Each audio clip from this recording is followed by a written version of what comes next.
70 years on the throne, access to the most dazzling jewel collection on earth, and yet some tiaras owned by Queen Elizabeth II were never worn even once.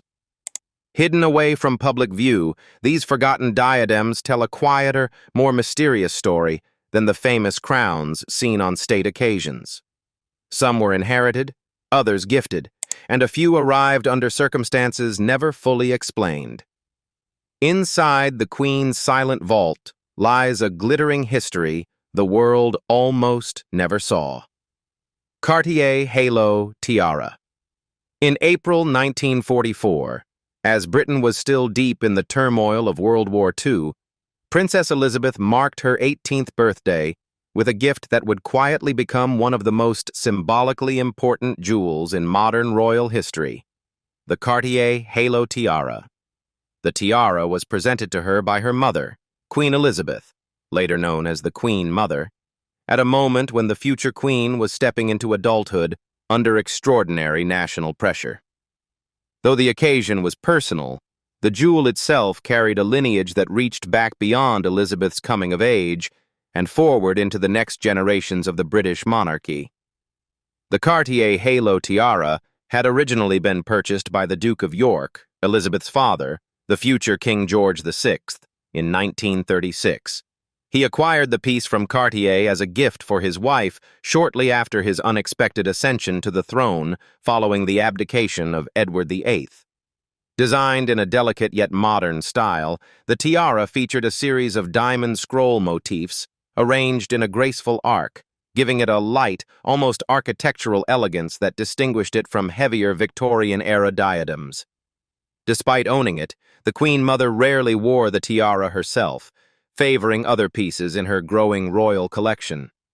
When Princess Elizabeth turned 18, the Queen Mother passed the tiara on to her daughter, making it Elizabeth's personal property rather than part of the crown jewels.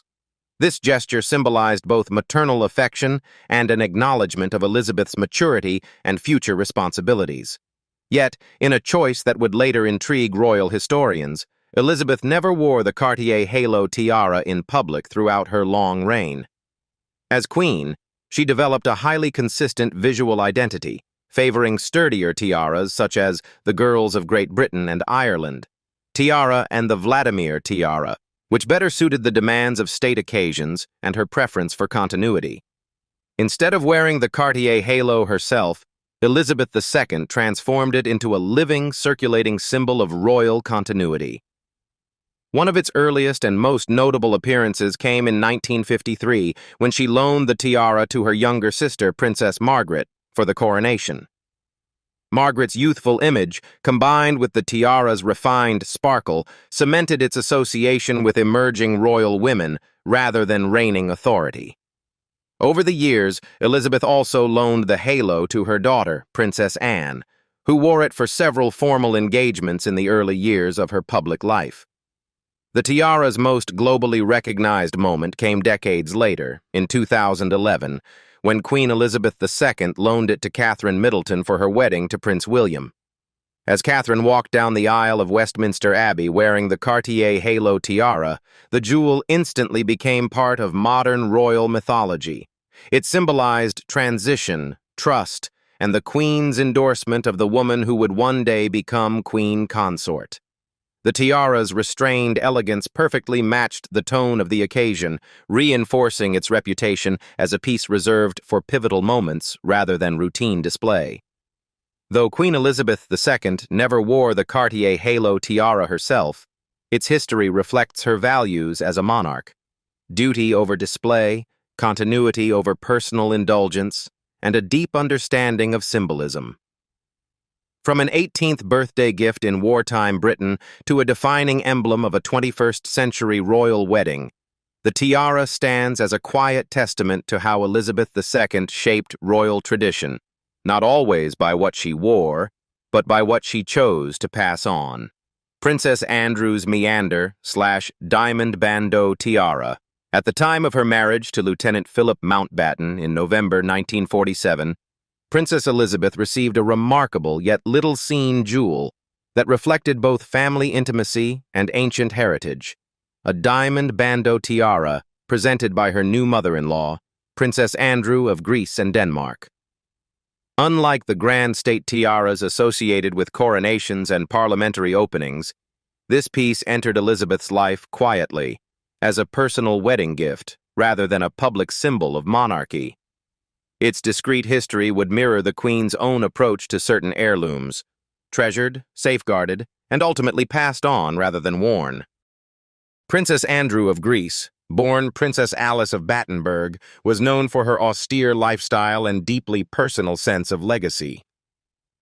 The tiara she gave Elizabeth was designed in the classical meander, or Greek key pattern, a motif associated with eternity, continuity, and unity, an especially meaningful choice given Philip's Greek royal origins and the merging of two royal families through marriage. Crafted as a diamond bandeau rather than a towering diadem, the piece was refined and linear, intended to sit low along the head, emphasizing elegance over spectacle. Despite its beauty and symbolic resonance, Elizabeth never wore the meander bandeau tiara in public. By the late 1940s and 1950s, she was rapidly transitioning from young royal bride to reigning monarch, and her public image became carefully calibrated around consistency and authority. Bandeau tiaras, often associated with evening wear or youthful fashion, did not align with the visual language she adopted as queen. As a result, the tiara remained largely unseen, preserved within her personal collection rather than showcased at state events. For more than 2 decades, the jewel remained in Elizabeth's possession, quietly bridging the early years of her marriage and the height of her reign. Then, in 1972, the Queen made a deliberate and meaningful decision. She formally passed the tiara to her only daughter, Princess Anne. The transfer came shortly before Anne's engagement and wedding to Captain Mark Phillips, marking the tiara's transition from one generation to the next. Unlike some royal jewels that remain tied to the sovereign, this piece became part of Anne's personal collection, signaling Elizabeth's trust in her daughter as both custodian and wearer. Princess Anne's ownership of the tiara reinforced its identity as a family heirloom rather than a working royal asset. Anne, known for her practicality and independence, did not wear it frequently, but its presence within her collection ensured its survival and relevance. The tiara's most prominent modern appearance came decades later, in 2011, when Anne's daughter, Zara Phillips, now Zara Tindall, chose it for her wedding to former England rugby captain Mike Tindall. Zara's decision to wear the bandeau highlighted the jewel's adaptability across generations and its connection to strong, unconventional royal women. Seen through the arc of its history, Princess Andrew's meander diamond bandeau tiara tells a story distinct from the more famous royal diadems. It was never intended to dazzle crowds or dominate portraits.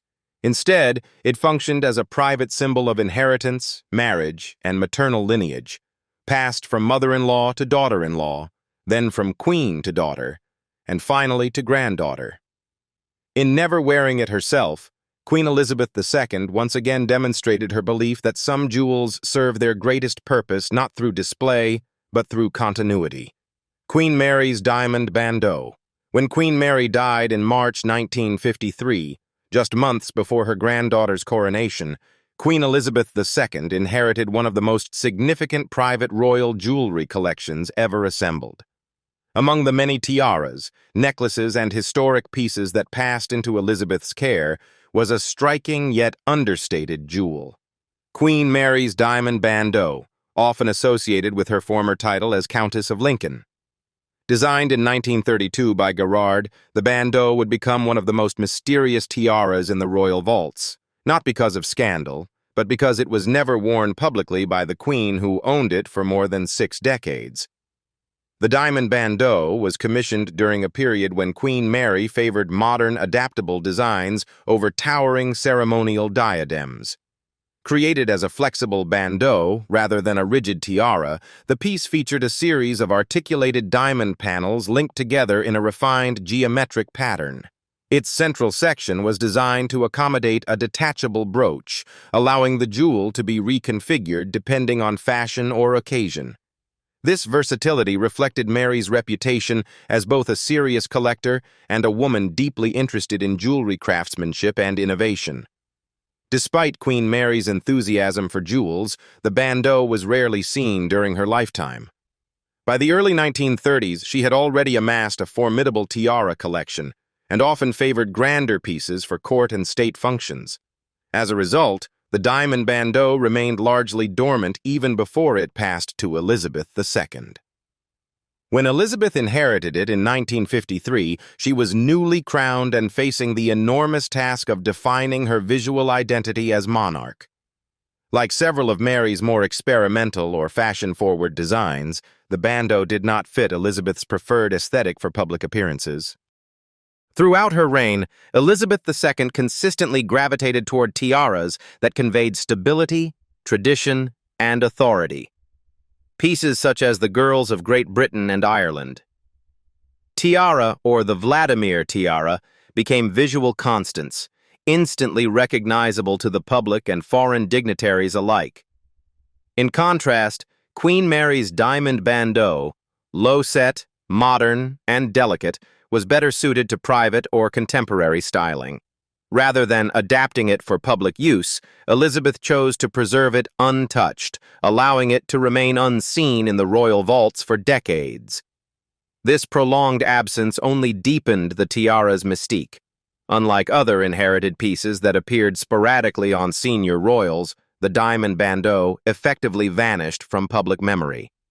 It was never photographed on Elizabeth, never loaned for state banquets, and never mentioned in official jewel inventories released during her reign.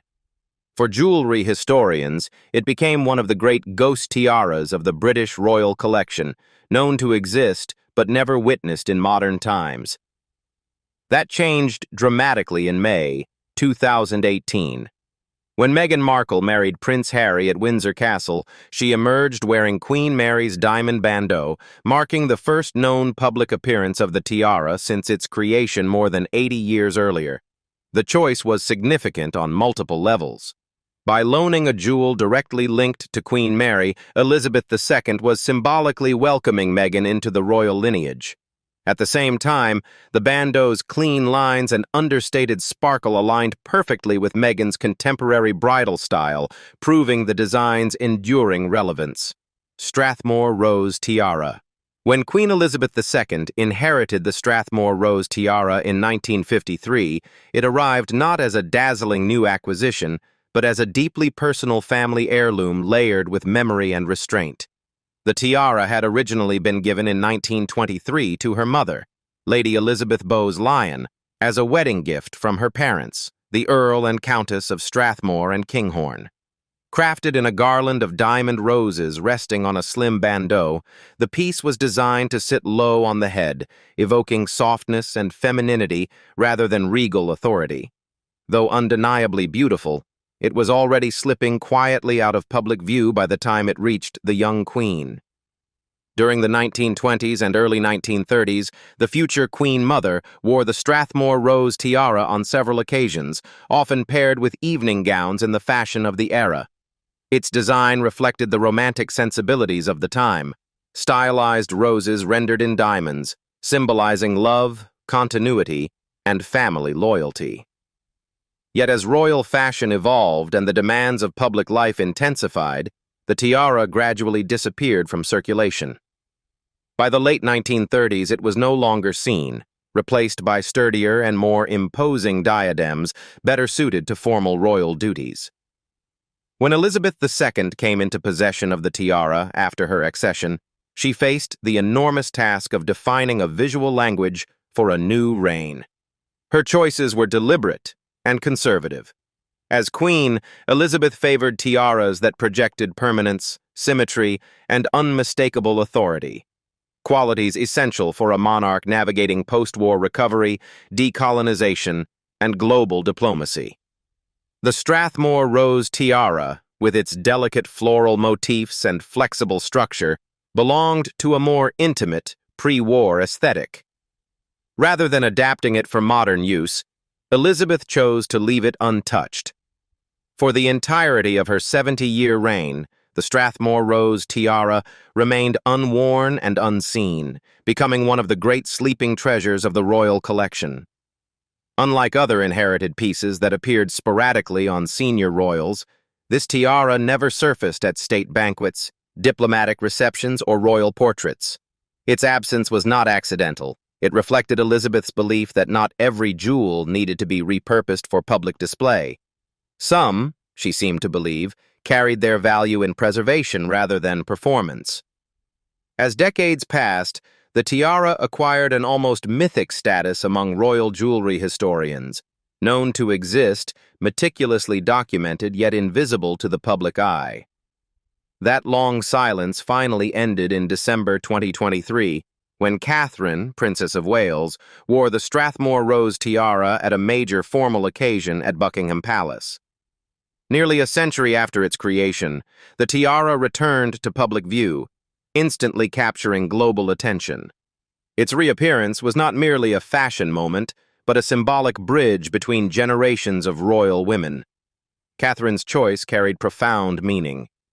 By reviving a tiara so closely tied to the Queen Mother and consciously preserved by Elizabeth II, she honored both women while asserting her own role as future queen. The floral design, once considered too delicate for modern monarchy, suddenly felt perfectly aligned with Catherine's elegance and the evolving image of the royal family. In that moment, the tiara's long dormancy became part of its power. Lotus Flower Tiara. When Queen Elizabeth, the Queen Mother, died in March 2002 at the age of 101, her passing marked the end of an era, and the quiet transfer of a deeply personal jewelry collection to her elder daughter, Queen Elizabeth II. Among the pieces Elizabeth inherited was the Lotus Flower Tiara, a jewel with an unusually intimate and adaptive history. Though it had been worn by earlier generations of royal women, Elizabeth herself would never wear it publicly, choosing instead to safeguard it for the future rather than incorporate it into her own visual reign. The Lotus Flower Tiara traces its origins to the 1920s, a period of transformation in royal jewelry design. Rather than being commissioned as a tiara from the outset, the piece was created by dismantling a diamond and pearl necklace that had originally been given to the Queen Mother as a wedding gift in 1923. Reflecting the evolving tastes of the era, lighter, more flexible, and less rigidly ceremonial, the necklace's elements were reworked into a bandeau-style tiara featuring lotus flower motifs. The design echoed the clean lines and exotic influences popular in the interwar years while still retaining royal restraint.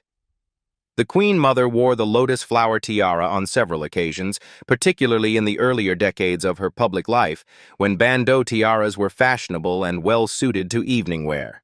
Later, the tiara gained renewed visibility through Princess Margaret, who wore it frequently during the 1950s and 1960s.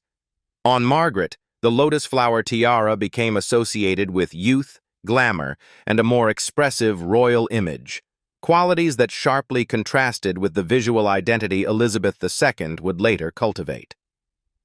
By the time the tiara came fully into Elizabeth II's possession in 2002, it already carried strong stylistic associations. Elizabeth's approach to royal jewels had long been guided by consistency and symbolism. Throughout her reign, she relied on a small group of tiaras that conveyed authority, durability, and continuity, pieces that could withstand decades of state occasions and instantly signal the presence of the monarch. The lotus flower tiara, delicate and fashion-forward by comparison, did not fit naturally within that framework. As a result, Elizabeth never wore the lotus flower tiara in public. This decision was not unusual within her broader philosophy of stewardship.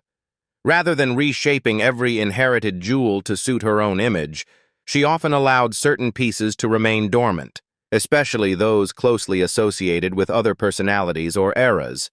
In doing so, she preserved their integrity and emotional resonance, ensuring they remained intact for future generations rather than diluted through overuse. For years after 2002, the lotus flower tiara remained largely unseen, known primarily to royal historians and jewelry specialists. Its absence from public view reinforced the perception that Elizabeth regarded it as a transitional heirloom, valuable not for her own reign, but for what it could represent later. That belief was ultimately validated when the tiara re-emerged on Catherine, Princess of Wales. Catherine first wore the lotus flower tiara at a formal diplomatic event, instantly drawing attention to its elegant simplicity and historical depth. On her, the tiara appeared both modern and respectful of tradition, proving that its interwar design still resonated in a contemporary royal context. More importantly, its reappearance underscored Elizabeth II's long-term vision, that royal jewels are not merely adornments, but tools of continuity. Teck Crescent Tiara. The origins of the Teck Crescent Tiara reach back to the 19th century. It was originally owned by Princess Mary Adelaide of Cambridge, Duchess of Teck, the mother of Queen Mary and great-grandmother of Elizabeth II. Designed in a distinctive crescent shape and set with diamonds, the tiara reflected Victorian tastes, favoring symbolism and structure over lightness or adaptability. Crescent motifs were often associated with femininity, renewal, and aristocratic lineage, making the tiara both decorative and emblematic of dynastic continuity. Queen Mary, one of the most prolific royal jewel collectors in British history, later inherited the tiara and incorporated it into her formidable collection. During her lifetime, the Teck Crescent was worn publicly and photographed, becoming part of the visual identity of an era when royal women regularly rotated a wide array of tiaras for court presentations and formal events. Over time, however, changing fashion and the evolution of royal duty rendered the crescent style increasingly formal and less versatile. By the time the tiara passed to the Queen Mother and eventually to Elizabeth II, its role had already diminished. Elizabeth's reign, defined by restraint and visual consistency, left little room for experimentation with historically ornate or stylistically rigid pieces. She favored tiaras that could be worn repeatedly across decades without appearing dated, and that projected authority rather than ornamentation. The Teck Crescent tiara, elegant but unmistakably Victorian in spirit, did not align with that carefully maintained image. As a result, Elizabeth II never appeared in public wearing the Teck Crescent tiara. Its absence was notable, particularly given her willingness to rotate other inherited jewels into regular use. Instead, the tiara remained largely dormant, preserved within the royal vaults, rather than adapted to modern settings. This choice was consistent with Elizabeth's broader philosophy regarding certain heirlooms. Not every jewel needed to be revived, and not every inheritance demanded visibility. Yet dormancy did not mean neglect. The Queen understood the difference between retirement and erasure. By keeping the Teck Crescent tiara intact and unworn, she ensured its physical preservation and historical integrity. Over time, like several other vault-bound pieces, it became available for potential loan rather than personal use, an approach that allowed the jewel to remain part of the living royal collection without redefining her own visual reign. The Teck Crescent tiara thus occupies a unique position among Elizabeth II's inherited jewels. It represents a conscious pause in the life cycle of a royal artifact, a moment when continuity was maintained not through display, but through protection. In choosing never to wear it, Elizabeth acknowledged its past without forcing it into a present for which it was no longer suited. Antique Queen Mother Bandeau Tiara. Among the lesser-known treasures that passed into Queen Elizabeth II's care following the death of the Queen Mother in 2002 was an unusual and highly versatile Art Deco bandeau tiara composed of 3 removable gemstone rows. Unlike many royal tiaras designed as fixed ceremonial headpieces, this jewel was conceived with adaptability in mind. Its structure allowed the gemstones, rubies, emeralds, and sapphires, to be detached and worn independently, reflecting a distinctly modern approach to luxury that blurred the line between tiara and personal jewelry. The bandeau's origins lie in the interwar period, when the Queen Mother favored elegant yet flexible designs that could be worn in multiple forms. Art Deco jewelry emphasized geometry, color contrast, and modular construction, and this piece embodied all three. Set in 3 horizontal rows, each gemstone band could function as a bracelet when separated, while the full configuration created a sleek, low-profile tiara suitable for evening wear rather than formal court display. Its understated structure stood in sharp contrast to the towering diamond diadems associated with monarchy. When Elizabeth II inherited the bandeau around 2002, she approached it in a characteristically pragmatic way. Rather than wearing the tiara in its original configuration, she chose to use the piece selectively, breaking it apart and wearing the gemstone rows as bracelets. This decision was entirely consistent with her long-established preferences. Elizabeth valued comfort, symbolism, and function over fashion experimentation, and bracelets fit naturally into her daily royal wardrobe, whereas bandeau tiaras did not. Throughout her reign, Elizabeth rarely embraced bandeau-style tiaras at all. By the time she became queen, such designs were already associated with earlier generations and more fashion-driven royal women, particularly her sister Princess Margaret. Elizabeth's visual identity relied on continuity and authority, favoring robust tiaras that could withstand decades of state occasions and carry clear institutional weight. The Queen Mother bandeau, elegant but stylistically intimate, did not align with that purpose. Yet Elizabeth did not retire the piece entirely. Instead, she preserved its integrity while allowing it to remain active in subtler ways. The fact that she wore its gemstone elements as bracelets suggests she appreciated the craftsmanship and history of the jewel, even if she did not feel compelled to present it publicly as a tiara. In doing so, she quietly honored its original design intention, adaptability, while still maintaining her own aesthetic boundaries. In her later years, Elizabeth made another deliberate decision regarding the bandeau. She loaned it to her daughter-in-law, Queen Camilla. The gesture was significant. Loaning a tiara, especially one that had never been worn publicly by the monarch herself, signaled trust and acknowledgement of Camilla's evolving role within the royal family. At the same time, it reflected Elizabeth's belief that certain jewels were better suited to others, rather than being reshaped to fit her own image. As of now, the antique Queen Mother bandeau tiara has not been seen publicly on Queen Camilla's head. Its absence continues the pattern established under Elizabeth's guardianship. Visibility is not mandatory for relevance. The tiara exists in a liminal space, fully part of the royal collection, carefully maintained and quietly available, yet not pressed into service for spectacle. Delhi Durbar Tiara. The Delhi Durbar tiara was created in 1911 for Queen Mary to wear during the Delhi Durbar, a grand imperial ceremony held in India to mark the coronation of King George V as Emperor of India. Designed by Gerard, the tiara was constructed on an unprecedented scale, originally set with diamonds taken from the historic Cambridge collection and later enhanced with the Cullinan 3 and 4 diamonds. Its towering form, dense diamond setting, and unmistakable grandeur made it less a decorative accessory than a declaration of imperial authority. Queen Mary wore the tiara as intended, boldly and unapologetically, at the height of the British Empire.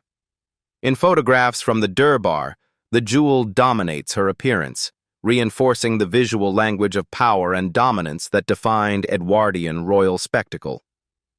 Over time, however, that same symbolism became increasingly difficult to reconcile with a post-imperial world.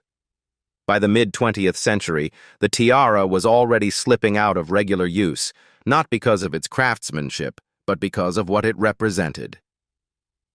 When Elizabeth II inherited the tiara in 2002, she was acutely aware of its weight, both literal and historical. Her reign had been marked by decolonization, Commonwealth diplomacy, and a conscious effort to soften the imagery of monarchy. Wearing a tiara so explicitly tied to imperial rule would have conflicted with the tone she had carefully maintained for decades.